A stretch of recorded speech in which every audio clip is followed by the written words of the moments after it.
یہ طریقہ اسے پسند نہ تھا، لیکن ان میں سے ایک عورت ایک روز خالد سے ملی تو خالد نے محسوس کیا کہ یہ عورت جو کچھ کہہ رہی ہے اس میں عقل و دانش ہے۔ اس عورت کے حسن و جوانی کا اپنا ایک اثر تھا، لیکن طلسم جو اس کی زبان میں تھا اس کا اثر خالد نے بھی محسوس کیا تھا۔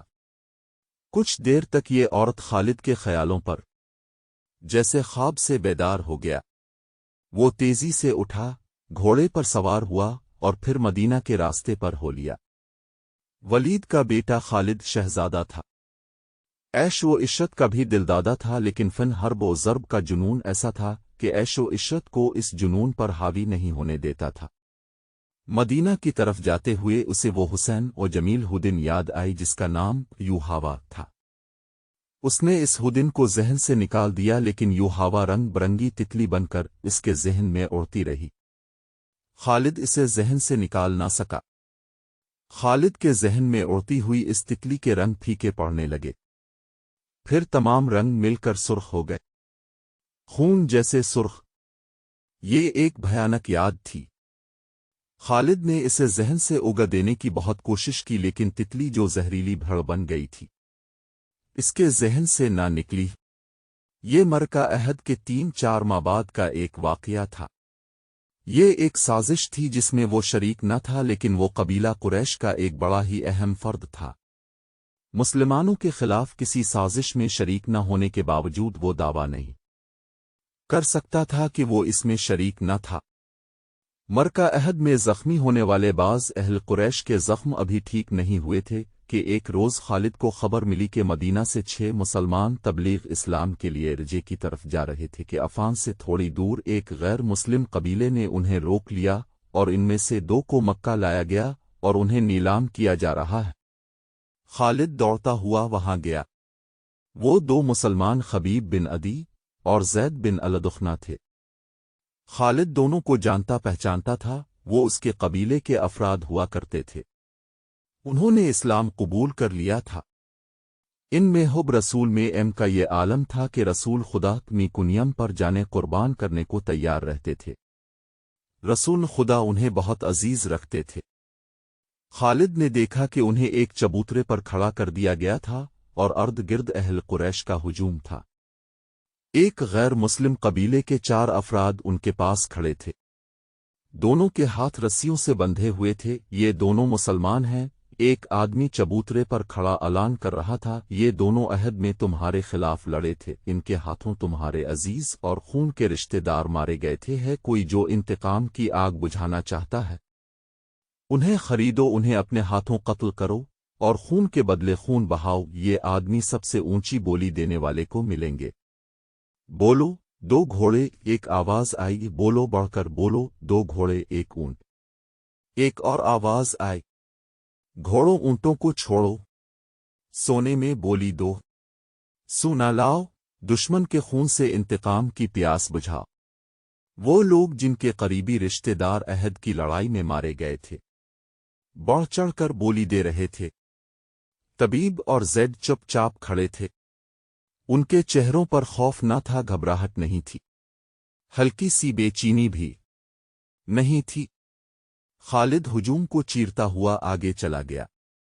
وہ قریش کے سردار کے جنگجو بیٹے حبیب نے خالد کو دیکھ کر بڑی بلند آواز سے کہا، تیرا قبیلہ ہم دونوں کا خون بہا کر اس مقدس آواز کو خاموش نہیں کر سکتا جو غار ہرا سے اٹھی ہے۔ لا اپنے قبیلے کا کوئی نامور لڑاکا اور میرے ہاتھ کھلو دے، پھر دیکھ کون کس کے خون سے پیاس بجھاتا ہے۔ نان جنگ میں پیٹ دکھانے وال زید نے گرجدار آواز میں کہا، تم نے شکست کا انتقام ہمارے بھائیوں کی لاشوں سے لیا۔ تمہاری عورتوں نے عہد کے میدان میں ہماری لاشوں کے کان اور ناکیں کاٹ کر ان کے ہار اپنے گلوں میں لٹکائے ہیں۔ آج 4 برس بعد مدینہ کی طرف جاتے ہوئے خالد کو خصب اور زید کی للکار اور تانے صاف سنائی دے رہے تھے۔ وہ زید کے تانے کو برداشت نہیں کر سکا تھا۔ آج 4 برس بعد اسے یہ تانا یاد آیا تو بھی اس کے جسم میں جھرجھری لی۔ اسے عہد کے میدان کا وہ منظر یاد آیا جب ابو سفیان کی بیوی ہند نے حمزہ کی لاش کا کلیجہ نکال کر اپنے منہ میں ڈال لیا اور چبا کر اگا دیا تھا۔ اسی عورت نے اپنے ساتھ کی عورتوں سے کہا تھا کہ وہ مسلمانوں کی لاشوں کے کان اور ناکیں کاٹ لائیں۔ ان عورتوں نے اس کے آگے کانوں اور ناکوں کا ڈھیر لگا دیا تھا۔ ہند نے ان کا نو اور ناکوں کا ہار بنایا اور اپنے گلے میں ڈال لیا تھا، اور وہ ماگلوں کی طرح میدان میں ایک گیت گاتی اور ناچتی پھری تھی۔ اس منظر کو اس کے خاوند ابو سفیان نے پسند نہیں کیا تھا۔ خالد نے تو نفرت سے منہ پھیر لیا تھا۔ 3-4 ماہ بعد 2 مسلمان جن کے ہاتھ رسیوں سے بندھے ہوئے تھے اسے تانے دے رہے تھے۔ وہ اوچھے طریقے سے انتقام لینے والا آدمی نہیں تھا۔ وہ یہاں سے کھسک آیا اور اہل قریش کے ہجوم میں گم ہو گیا۔ اسے اس قبیلے کا ایک آدمی مل گیا جو ان 2 مسلمانوں کو پکڑ لایا تھا۔ کسی بھی تاریخ میں اس قبیلے کا نام نہیں ہے۔ مورخوں نے بھی حشام کے حوالے سے ایک جنگجو قبیلہ لکھا ہے جو قریش کا اتحادی تھا۔ خالد نے اس جنگجو قبیلے کے اس آدمی سے پوچھا کہ ان 2 مسلمانوں کو کس طرح پکڑا گیا۔ خدا کی قسم، اس آدمی نے کہا، کہو تو ہم ان مسلمانوں کے رسول کو پکڑ لائیں اور نیلامی کے چبوترے پر کھڑا کر دیں۔ تم جو کام نہیں کر سکتے اس کی قسم نہ کھاؤ۔ خالد نے کہا، مجھے بتاؤ کہ ان 2 کو کہاں سے پکڑا گیا ہے۔ یہ 6 تھے۔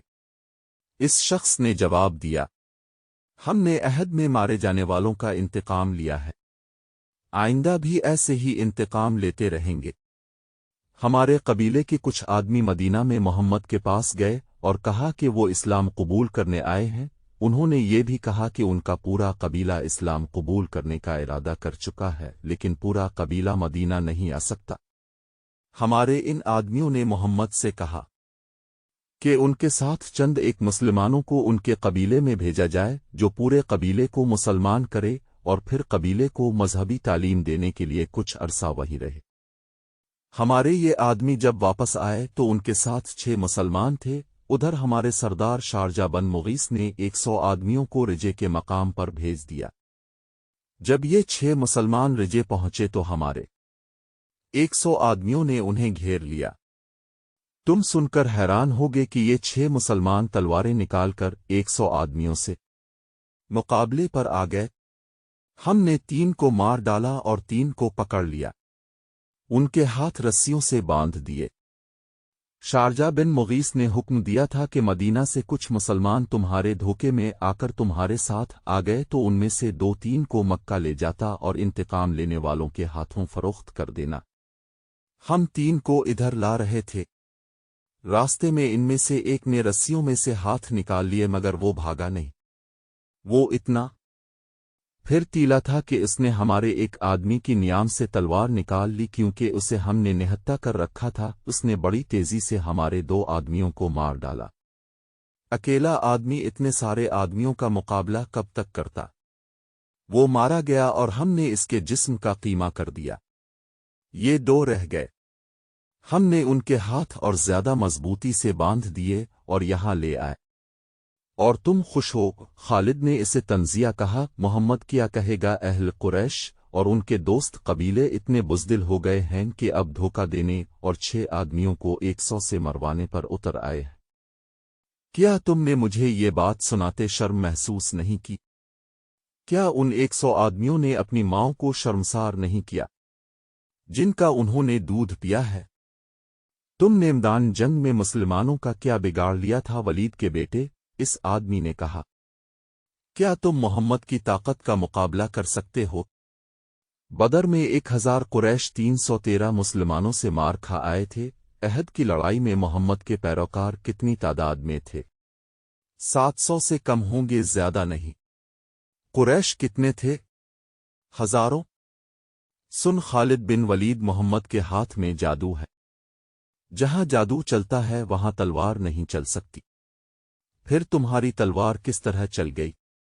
خالد نے پوچھا۔ اگر محمد کے ہاتھ میں جادو ہے تو وہ تمہارے سردار شارجہ بن مغیث کے دھوکے میں کس طرح آ گیا؟ اس کے 4 آدمیوں کو کس طرح مار ڈالا؟ ان 2 کو محمد کا جادو آزاد کیوں نہیں کرا دیتا؟ تم جس چیز کا مقابلہ کرنے کی جرت نہیں رکھتے اسے جادو کہہ دیتے ہو۔ ہم نے جادو کو جادو سے کاٹا ہے، شارجہ بن مغیث کے قبیلے کے آدمی نے کہا، ہمارے پاس یہودی جادوگر آئے تھے۔ ان کے ساتھ 3 جادوگرناہیں بھی تھیں، ان میں سے ایک کا نام یوحادا ہے۔ ہم نے اپنی آنکھوں سے دیکھا ہے۔ ایک گھنی جھاڑی میں سے ایک برچھی زمین سے سرکتی ہوئی باہر آئی۔ یہ برچھی جھاڑی میں واپس چلی گئی اور سانپ بن کر واپس آئی۔ یہ سانپ واپس جھاڑی میں چلا گیا۔ مدینہ کی طرف جاتے ہوئے اسے یہ واقعہ یاد آ رہا تھا۔ وہ اسے یاد نہیں کرنا چاہتا تھا، لیکن زہریلی بھیڑوں کی طرح یہ یاد اس کے اوپر بھنبھناتی رہی۔ اسے یوحادا یاد آئی۔ وہ جادو کرنی تھی یا نہیں؟ الف سین کے حسن میں جسم کی ساخت، مسکراہٹ اور بولنے کے انداز میں جادو تھا۔ اس نے شارجہ بن مغیث کے اس آدمی کے منہ سے یوحادا کا نام سنا تو وہ چونکا۔